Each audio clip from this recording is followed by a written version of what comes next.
అయితే నేను చిన్న ఉన్నప్పుడు ఒక పావురంని పెంచుకుంటుండే. ఇది నా పావురం, ఇది నా పావురం అని చెప్పి రోజుకు ఒక 10 సార్లైనా అంటుండే నేను.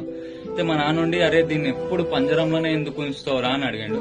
నాన్న ఇది పంజరంలోనే ఉంటది, బయటకు రాదు, ఒకవేళ బయటకు వస్తే ఎగిరిపోతుంది అని నేను చెప్పిన.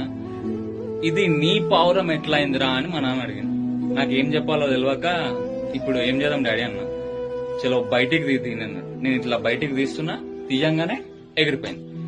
ఇక ఒకసారి ఎగిరిపోయిన పావురం మళ్ళా తిరిగి రాదని చెప్పి నేను ఏడవడం స్టార్ట్ చేసిన. మస్తు ఏడుస్తున్నా, కానీ ఎగిరిపోయిన పావురం మళ్ళా ఎగురుకుంటా ఉల్టా నా దగ్గరకు వచ్చి ఇక్కడ నా భుజం పైన కూర్చుంది. మా నాన్న అన్నాడు, ఇప్పుడు ఇది నీది అన్నాడు. అర్థమైందా? మీరు కూడా మీది అని ఏదైనా అనుకున్నారనుకో, దాన్ని ఒకసారి వదిలేసి చూడండి. అది గనక రిటర్న్ మళ్ళీ మీ దగ్గరకు వచ్చిందనుకో, అది ఖచ్చితంగా మీదే. రిటర్న్ రాకపోతే అది అసలు మీది కానే కాదు ఎప్పటికీ.